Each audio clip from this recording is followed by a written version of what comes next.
करहल से BJP candidate SP Singh Baghel हमारे साथ इस वक्त जुड़ गए हैं। सीधे आपको उनके पास लेकर चलते हैं। बघेल जी, सबसे पहले तो ये कि 2 चरण के बाद आप तीसरे चरण में आपका चुनाव है, लेकिन उससे पहले आप पर हमला हो जाता है। आखिर हुआ क्या था? ये घटना किस वक्त की है और आप किस इलाके में थे? करहल में कल डिप्टी सीएम साहब श्री केशव मौर्य जी के जाने के बाद हम लोग क्षेत्र में प्रचार कर रहे थे। एक अतीक उल्लापुर गांव है, उसके होते हुए मुझे करहल जाना था।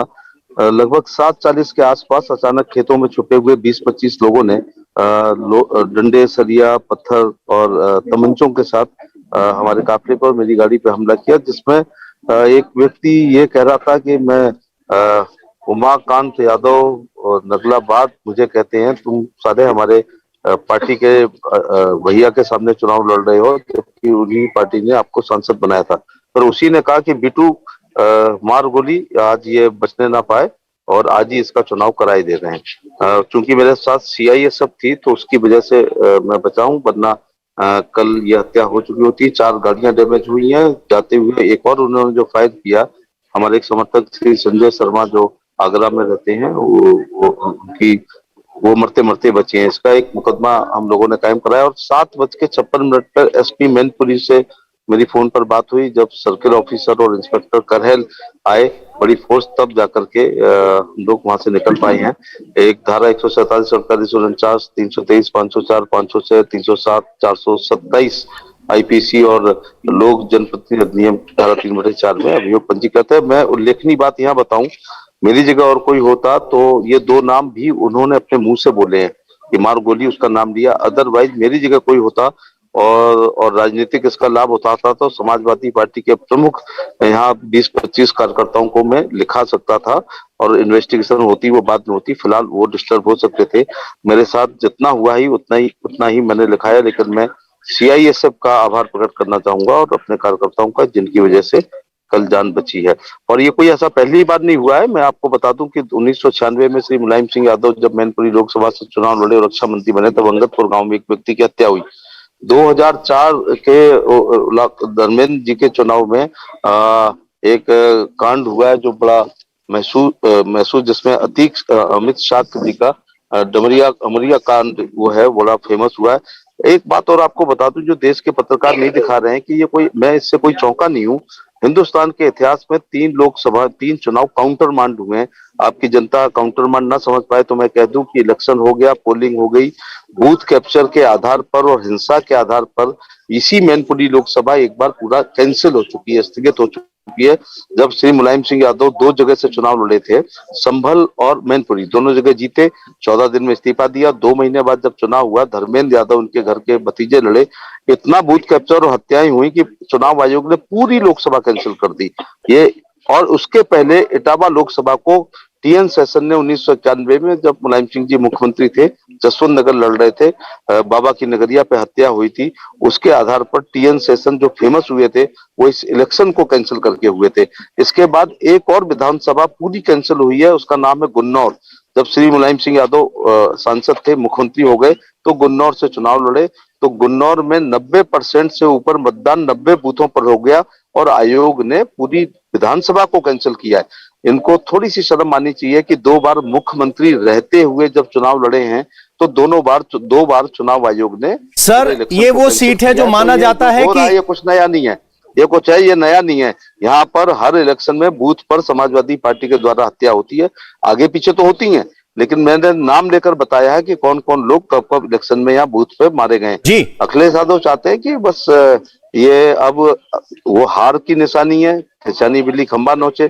मैं गांव के लोगों की तरह एक आम बात करता हूं कि जब अखिलेश यादव ने आपके ही चैनल पर कहा था कि अब वो पर्चा दाखिल करने के बाद आएंगे ही नहीं, तो 6 दिन बाद क्यों आ गए, कल फिर दोबारा क्यों आ सर, रहे हैं? एक सवाल ये उठता है कि आप कह रहे हो कि ये बार बार होता रहा है, बूथ कैप्चरिंग होती रही है, जबकि आम धारणा तो ये है कि यादव परिवार का गढ़ है, तो क्या ये धारणा आपकी बात तोड़ पाने में आप कामयाब होंगे? नहीं।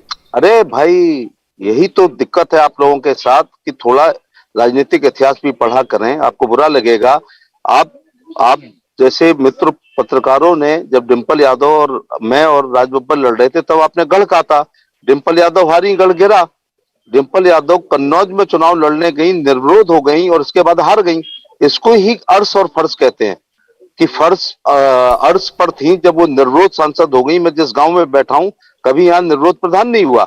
वो निर्विरोध एमपी होती हैं और फिर हारती हैं, अर्श से फर्श पे गिरती हैं। धर्मेंद्र यादव बदायूं के गढ़ में हारते हैं। इस समय उनके घर में, मैं पहली बार बोल रहा हूँ, पूर्व सांसद डिम्पल यादव 2019 की हारी हुई घर बैठी हैं अपने घर से। पूर्व सांसद धर्मेंद्र यादव हैं इस समय जो बदायूं से आ रहे हैं, और पूर्व सांसद अक्षय यादव पूर्व इसलिए हो गए हैं कि वो गढ़ से आ रहे हैं।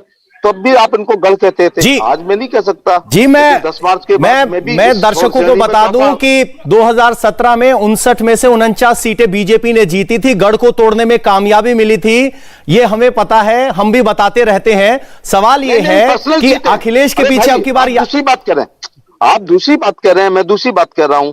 आप उनके इलाके के गढ़ में बीजेपी जीती, मैं ये नहीं कह रहा हूं। डिम्पल यादव से बीजेपी जीती है, अक्षय यादव से। मैं जरा कैमरा कर रहा हूं चंद्रसेन जादौन जी की तरफ, जिन्होंने अभी अक्षय यादव को हराया था। आप देखिए उनको। बिल्कुल।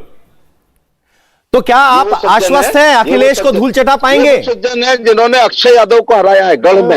आप लोग गढ़ कह रहे थे, और इन्होंने शिवपाल को भी हराया है। मैंने हराया है। और अब आप जरा दिखा दीजिए हमारे सुब्रतो पाठक को, जिन्होंने डिम्पल यादव को हराया, और मेरी भतीजी को दिखा दीजिए संघमित्रा मौर्य को, जिन्होंने धर्मेंद्र को हराया है। तो ये गढ़ कह रहा हूं, ये इनके हारे हुए लोगों का नाम ले रहा हूं। आपका कहने का मतलब है कि आगरा, एटा, फिरोजाबाद, हाथरस, मथुरा, अलीगढ़, मैनपुरी जो इनका गढ़ है उसमें बीजेपी जीती है, उसमें तो बीजेपी जीती है। इस समय सैफई परिवार में 3 हारे हुए लोग पूर्व सांसद के रूप में प्रचार कर रहे हैं। अखिलेश यादव तो इतने आश्वस्त हैं कि पर्चा भरने के बाद ऐलान किया था कि वो 40 दिन बाद यहां से जीत का सर्टिफिकेट लेने आएंगे। जी, इसका जवाब दूं? और तब तक उनको लग रहा था कि कन्नौज की तरह वॉकओवर मिलेगा, क्योंकि केवल 23 घंटे बाकी थे लास्ट टाइम निकलने का। अचानक एक सर्जिकल स्ट्राइक होती है, शीर्ष नेताओं की स्ट्रेटजी होती है, एसपी सिंह बघेल पर्चा दाखिल करते हैं। अगर उनको पता चल जाता तो ये 4 दावे वो नहीं करते। एक, ये नहीं करते कि 40 दिन बाद आऊंगा, ये दावा नहीं करते मेरा गढ़ है, ये दावा नहीं करते कि कार्यकर्ता लड़ाएंगे, और ये दावा नहीं करते कि वो 1.5 लाख से जीतेंगे।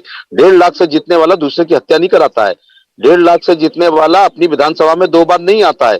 1.5 लाख से जीतने वाला अपनी पत्नी, अपने 2 भाइयों को और अपने चाचा को प्रचार करने के लिए पूरे 15 दिन के लिए नहीं भेजता है। और जब हम विश्वविद्यालय टॉप पढ़ते थे तो हम परीक्षक से नहीं लड़ते थे, ना नकल की पर्ची जाती थी, ना पीछे बैठे हुए लड़के थे, क्योंकि जब हम अच्छे नंबर ला रहे हैं तो हम फालतू में एक स्टोरी क्यों बनाएं। तो आप ये देखिएगा कि ये वो कोई मेरे साथ हुआ है, ये प्रेम सिंह साक्य के साथ हुआ, गीता साक्य पर हमला हुआ। प्रेम सिंह साक्य भारतीय जनता पार्टी के एमपी के प्रत्याशी थे, अगर बूथ कैप्चरिंग नहीं होती तो वो चुनाव नहीं हारते। और एक बात और बता दूं, जब भारतीय जनता पार्टी के राजकुमार 4-4.5 लाख से जीतते हैं, मैं 2.5 लाख से जीतता हूं, और अगल बगल में राजवीर भैया 2.5 लाख से जीतते हैं, श्री मुलायम सिंह यादव हमारे लिए बहुत पूजनीय है, वो सपा बसपा गठबंधन के बावजूद केवल 94,000 से जीतते हैं। और आपको एक नया तथ्य बता दें, बच्चे रिसर्च तो करते नहीं है, वो मैनपुरी जिले की 4 सीट पर लोकसभा के चुनाव में बसपा के गठबंधन के बावजूद केवल 24,000 से जीते हैं। अब आप कहोगे 94 से कहां से जीते? जसवंत नगर में जाकर के जीते हैं। जी, एसपी सिंह बघेल जी, एक सवाल ये है कि जहां राजनीति में हर बयान के मायने होते हैं, आपके नजर में इस हमले के क्या मायने समझे? समाजवादी पार्टी इस हमले को ज्यादा बड़ा तूल नहीं दे रही है, टालने की कोशिश कर रही है। हाँ, मैं तो एक साधारण घर में पैदा हुआ हूं, तो इसलिए हमले को कोई वो महत्व नहीं ले रहे हैं। सोने की चम्मच मुंह में लेके पैदा होने वालों की अगर छोटी सी उंगली में फ्रैक्चर हो जाता है तो आपके लिए वो ब्रेकिंग न्यूज होती है। इसलिए मैं ये कहना चाह रहा हूं कि उनका केवल एक उद्देश्य है, जिस प्रकार से 2014 के इलेक्शन में गुंडागर्दी करके भारतीय जनता पार्टी जब 73 सीटें जीती थी, यहाँ क्यों हारी थी? गुंडागर्दी हो गई थी। इसी प्रकार से 2017 में गुंडागर्दी हुई है, 2019 में गुंडागर्दी हुई है, मुश्किल में जान बचा पाते हैं। अब तो पहले तो घर के 5 लोग एमपी हुए थे 14 में, 19 में तो बसपा के गठबंधन के बाद 3 लोग हारे हैं, केवल घर के 2 लोग जीते हैं। इसी से आप अंदाज लगा लो कि उनके गढ़ में ही हम लोगों ने घेर करके उनको हराने का काम किया है। ये हमला सीधे सीधे गरीबों पर हमला है, शोषितों पर, पीड़ितों पर, वंचितों पर, कमजोर लोगों पे, जिससे उनको लगे कि जो है वो मतदान केंद्र पर ना जाएं और निर्भय होकर के मतदान न करें। यहाँ की जनता केवल एक लाइन कहती है, वोट पड़ जाएं और वोट गिन जाएं तो भारतीय जनता पार्टी को जीतने से कोई माइका लाल रोक नहीं सकता, ऐसा उनका कहना होता है। बघेल जी, अखिलेश यादव मंच से बड़े गर्व से बताते हैं कि बीजेपी के नेताओं को दौड़ाया जा रहा है। वो इस तरह के जो हमले हो रहे हैं उनको दौड़ाया जाना और विरोध की श्रेणी में रखते हैं, क्या कहेंगे? वो जो कहें वो कम है। इस प्रकार से बीजेपी के नेताओं को दौड़ाने की बात वो करते हैं, ये कायरतापूर्ण बात करते हैं। और अपने घर में जहां 50 साल से राजनीति कर रहे हैं वहां पर इस प्रकार की हरकतों पे उतर आए, अपनी जात के नाम पर वोट मांग रहे हैं। मुझे बहुत खुशी होती कि मेरी तरह 12 रुपए के बीमे पे वोट मांगते, 330 के बीमे पे वोट मांगते, 18 महीने से हम लोग निःशुल्क भोजन 80 करोड़ लोगों को करा रहे हैं, उस पर वोट मांग लेते। शौचालय देने के नाम पर, महिलाओं की इज्जत को ढकने के नाम पर वोट मांग लेते। किसान सम्मान निधि जो 10वीं किस्त जा रही, काश उन्होंने ऐसा किया होता, उस पर वोट मांग लेते। देखो, यहाँ की जनता ने तय कर लिया है कि अखिलेश यादव को हरा देंगे तो हमेशा के लिए अपराधों की जर्नी की नसबंदी हो जाएगी, यहाँ गुंडे पैदा होने बंद हो जाएंगे। क्योंकि लोगों का यह कहना है कि अगर हमने ये हरा दिया तो भागवत के पुण्य करने से भी ज्यादा पुण्य मिलेगा। उत्तर प्रदेश की बेटियां सुरक्षित हो जाएंगी और इनके गांव की भैंसियां सुरक्षित हो जाएंगी। क्योंकि उनकी सरकार में ये अगर भैंस को बचाने के लिए घर सोते थे तो खेत की ट्यूबवेल की मोटर चोरी होती थी और रात में ट्यूबवेल को रखाते थे तो भैंस चोरी होती थी।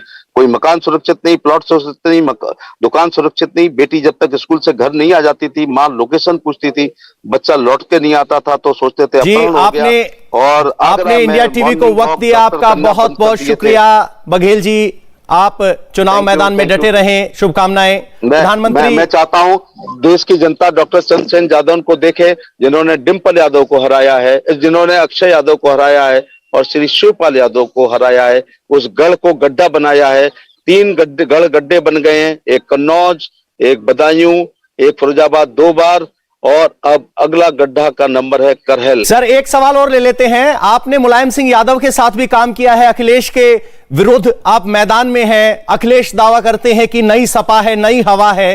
क्या फर्क नजर आता है बाप और बेटे में आपको?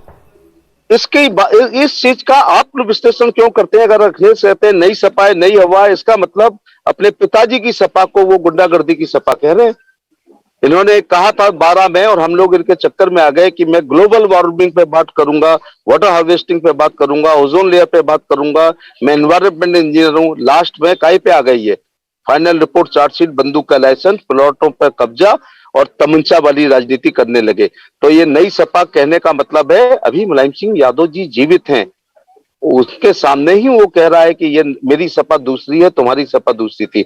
और मैं उनके सामने चुनाव लड़के वो जघन्य काम नहीं कर रहा हूं जो श्री अखिलेश यादव जी ने मुलायम सिंह जी को राष्ट्रीय अध्यक्ष के पद से हटा करके बी फार्म टिकट पर दस्तखत करने की क्षमता को छीना था।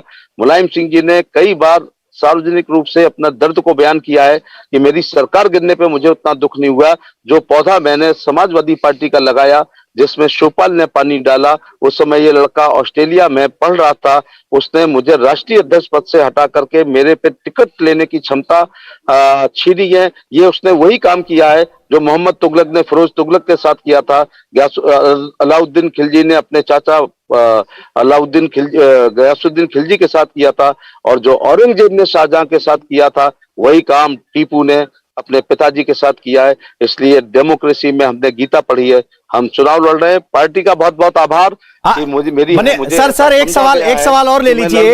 एक सवाल ये कि आप जनता के बीच में हैं और आप जिस मुलायम सिंह के दर्द की बात कर रहे हैं, क्या करहल में मतदाताओं के बीच में भी वो बात है कि अब एक मजबूत उम्मीदवार केंद्रीय मंत्री चुनाव मैदान में है तो अब के बाद उनके पास मौका है मुलायम के उस अपमान का बदला लेने का? या क्या जमीन पे भी ऐसी कोई स्थिति है या सिर्फ? मैं बहुत टेक्नोक्रेट आदमी नहीं हूं, लेकिन मैं थोड़ा सा जनता दिखा रही हूं।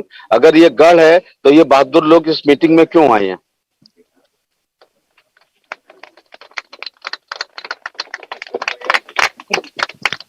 मैं ये कहना चाह रहा हूं, आपका क्या सवाल था कि क्या लोग आप कह रहे हो कि मुलायम सिंह की भावना या कहें कि सम्मान नहीं रखा गया, वो दुख की बात रही, आप अखिलेश पर हमला कर रहे हैं। क्या करहल की जनता में भी ये भावना है? आप जनता से मिल रहे हैं, मुलायम का जो सम्मान नहीं हुआ उसका बदला आपके जरिए लें वो? नहीं, करहल की जनता ये कह रही है कि ईश्वर को हम धन्यवाद दे रहे हैं कि इस कालखंड में हमको पैदा किया है कि अखिलेश यादव को हराने का ये सुंदर सा चांस केवल उनकी उंगली में दिया है। वोट की चोट को ये कह रहे हैं कि रायबरेली में इंदिरा गांधी नहीं झेल पाई थी, प्रधानमंत्री हारी थी। अभी अभी अमेठी से पप्पू हारे हैं, सॉरी राहुल गांधी हारे हैं, और डिम्पल यादव पूर्व सांसद हैं, अक्षय पूर्व सांसद हैं, और भूल जाता हूं मैं धर्मेंद्र यादव पूर्व सांसद हैं। तो इनको ये एहसास है कि टिकट अखिलेश पे थी, उन्होंने ले ली, जीत का सर्टिफिकेट जनता के पास होता है, जो वो एसपी सिंह बघेल को देने का काम कर रहे हैं।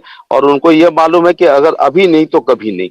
उनको ये भी पता चल गया है कि अगर आज हम अखिलेश यादव को हरा के और अपराध की जननी की नसबंदी अगर नहीं करेंगे तो आने वाली नस्लें हमें गाली देंगी कि जब 2022 में एसपी सिंह बघेल इस गढ़ को गिराने के लिए आए थे तब आपने कमजोरी दिखाई थी। 20 साल बाद भी ठंड में तापते हुए अघाने पे बच्चे चर्चा करेंगे कि 2022 में सेफी का किला गिरा था तो हमारे बाबा ने भी उसमें 4 ईंटों को उखाड़ने का काम किया था। ये श्रेय यहाँ की जनता लेना चाहती है। इस हमले के बाद आपकी चुनाव प्रचार रणनीति में क्या कोई बदलाव हो गया? क्या कोई रणनीति रीड्रॉ की गई है? रामगोपाल जी ने कहा जब मेरी टिकट हुई कि बेचारे बघेल को बलि का बकरा बना दिया। मैं कहना चाहता हूं कि शेरों की बलि नहीं होती है। नंबर 2 बात है कि पहले मैं जरा कम प्रचार करता था, आज मैं उनके सो कॉल्ड गढ़ में कुछ ज्यादा ही जा रहा हूं। दूसरी बात मैं ये कह रहा हूं कि 2 शेर सुन लीजिए कि मुखालफत से मेरी शख्सियत संवरती है, मैं अपने दुश्मनों का बहुत एहतराम करता हूं। और दूसरा यह है कि अल्लाह मेरे दुश्मनों को लंबी उम्र दे, वरना मेरे मरने की दुआ कौन करेगा। सर एक आपने वक्त दिया, आपका बहुत बहुत शुक्रिया, धन्यवाद। इंडिया टीवी हर वक्त हर जगह डाउनलोड करने के लिए सर्च करें India TV news Google play store या ऐप स्टोर पर।